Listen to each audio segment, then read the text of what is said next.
ಈ ತರ ಮಾಡ್ತಾ ಇರೋದು ನೀವೇ ಹೇಳಿದ್ದೀನಿ. ಒಂದೂವರೆ ತಿಂಗಳು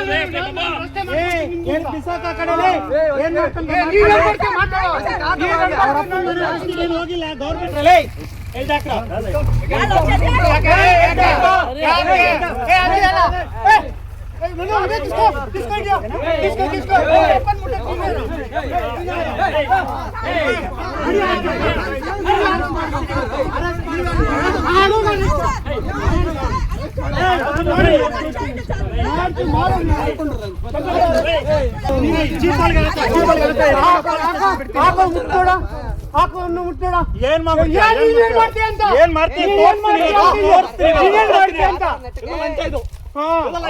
ಜಮೀನಿಗೆ ರಸ್ತೆ ಮಾಡಿಕೊಡುವ ಉದ್ದೇಶದಿಂದ ಒತ್ತುವರಿ ನೆಪದಲ್ಲಿ ರೈತರ ಬೆಳೆಗಳನ್ನು ತೆರವುಗೊಳಿಸಲು ಮುಂದಾದ ತಹಶೀಲ್ದಾರ್ ವಿರುದ್ಧ ಆಕ್ರೋಶಗೊಂಡ ರೈತರ ಮೇಲೆ ಖುದ್ದು ತಹಶೀಲ್ದಾರ್ ಹಲ್ಲೆ ನಡೆಸಿರುವ ಘಟನೆ ಶ್ರೀನಿವಾಸಪುರದಲ್ಲಿ ನಡೆದಿದೆ.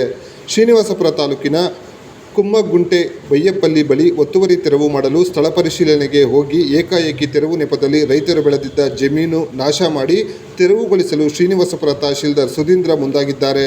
ಈ ವೇಳೆ ರೈತರು ಬೆಳೆ ಬೆಳೆದಿರುವ ಹಿನ್ನೆಲೆ ಕಾಲಾವಕಾಶ ಕೇಳಿದ್ದಾರೆ. ಆದರೆ ರೈತರ ಮನವಿಗೆ ತಲೆ ಕೆಡಿಸಿಕೊಳ್ಳದ ತಹಶೀಲ್ದಾರ್ ಬೆಳೆಗಳನ್ನು ತೆರವುಗೊಳಿಸುವಂತೆ ಸೂಚಿಸಿದ್ದಾರೆ. ಇದರಿಂದ ರೈತರು ಅಸಮಾಧಾನ ಹೊರಹಾಕಿದ್ದಾರೆ. ಇದರಿಂದ ಆಕ್ರೋಶಗೊಂಡ ತಹಶೀಲ್ದಾರ್ ನೇರವಾಗಿ ರೈತರ ಮೇಲೆ ಹಲ್ಲೆ ಮಾಡಿದ್ದಾರೆ. ಸ್ಥಳದಲ್ಲಿದ್ದ ಸಹ ಅಧಿಕಾರಿಗಳು ತಹಶೀಲ್ದಾರ್ನ ತಡೆಯಲು ಹೋದರೂ ಪುಡಿ ರೋಡಿಯ ರೀತಿ ರೈತರ ಮೇಲೆ ಹಲ್ಲೆ ನಡೆಸಿರುವುದು ಸಾರ್ವಜನಿಕರ ಆಕ್ರೋಶಕ್ಕೆ ಕಾರಣವಾಗಿದೆ. ಕೆಲಸ ಮಾಡಿ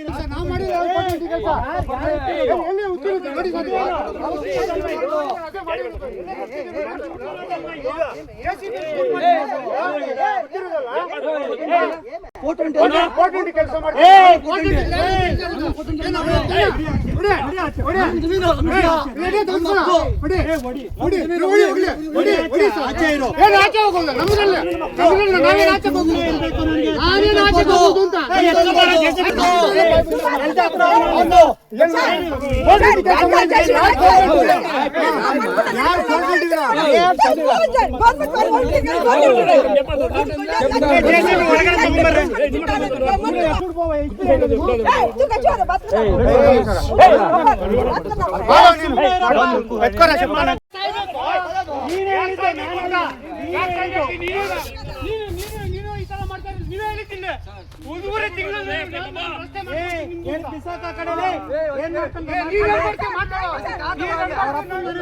ಹೋಗಿಲ್ಲ ಗೌರ್ಮೆಂಟ್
ನೀವು